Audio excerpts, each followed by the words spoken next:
আপনারা জানেন আজকে গত 5ই আগস্ট এই খুনি হাসিনা কি করে এই বাংলাদেশ থেকে পালিয়ে গিয়েছে। আজকে সারা বাংলাদেশ নয়, সারা পৃথিবীর এমন কোন রাষ্ট্র নাই যেখানে শেখ হাসিনাকে গ্রহণ করতে রাজি হয় নাই।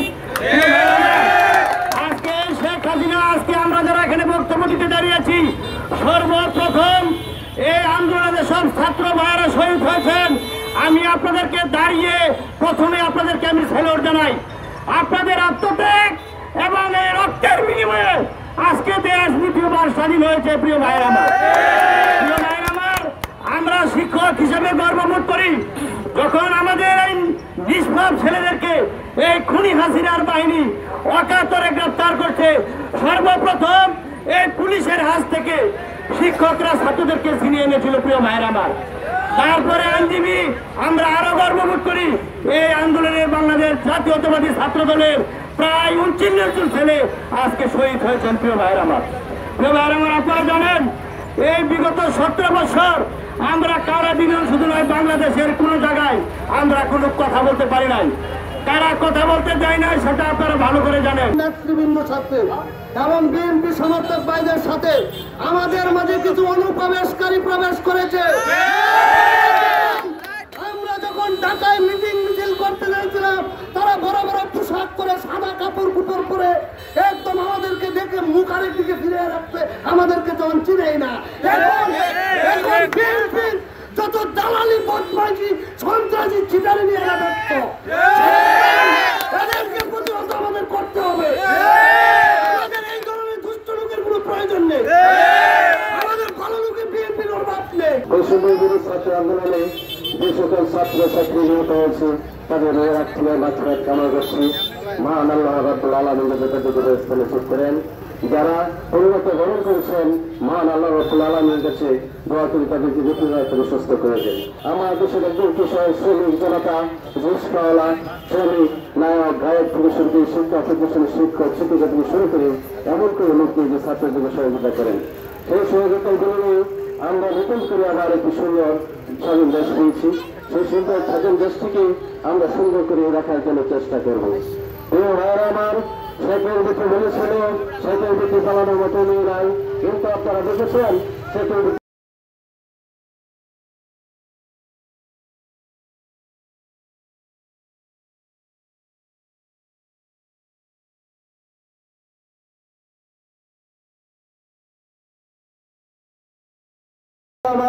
আমি দেখেছি পৃথিবীর কোন রাষ্ট্রে পুলিশ কখনো জনগণের কাছে সাহায্য চাইনি।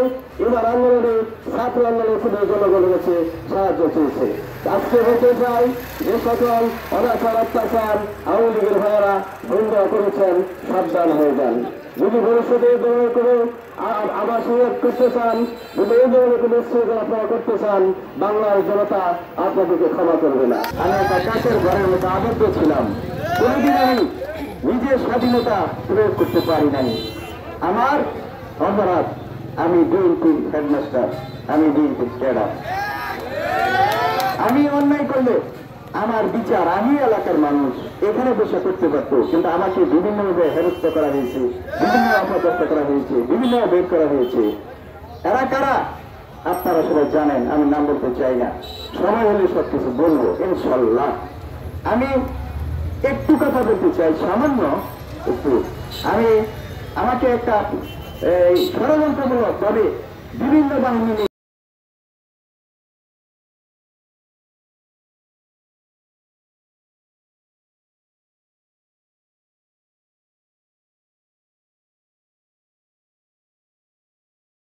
আমি বিএনপি হেডমাস্টার।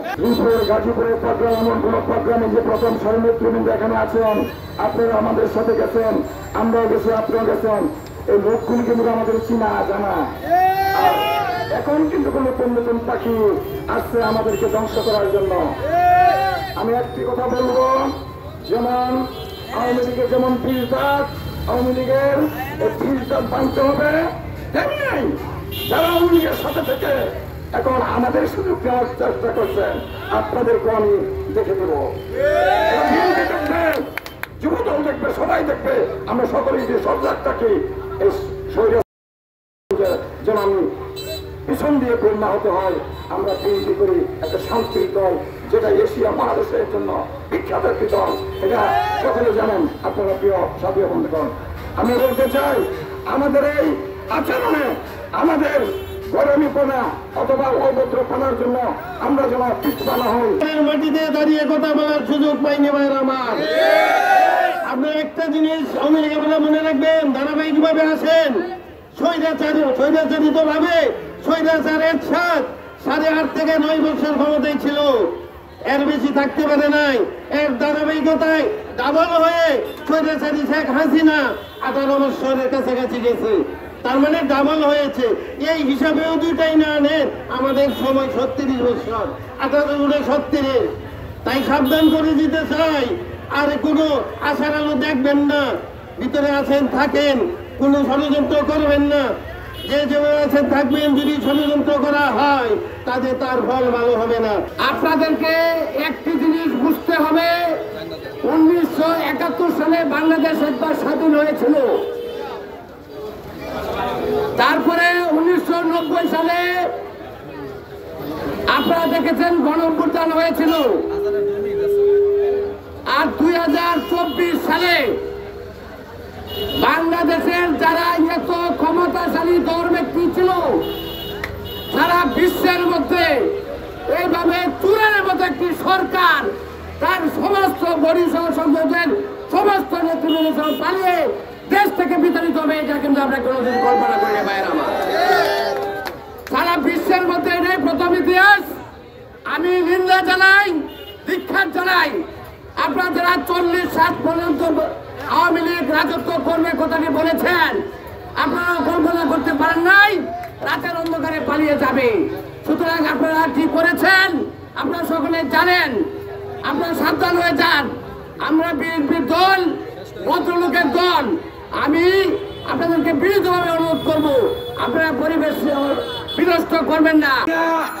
রাতের অন্ধকারে দিনের বেলায় এই কারফুর মাঝে সে পলায়ে গেছে, আজকে জুলুম অত্যাচার কারণে থাকতে পারে নাই। একটা বিচার আপনাদের বলদিঘাটবাসীদের কাছে দেওয়া যায়। বুট ডাকাতি চেয়ারম্যান আজিজ সাহেব কাউরাইদের মসজিদের সভাপতি হওয়ার জন্য 2 বছর কমিটিকে হইতে দেয় নাই, সে নিজের সভাপতি হয়েছে, সেই বুট ডাকাত আজিজ। সুতরাং আমরা কথা বলার সুযোগ পাই নাই।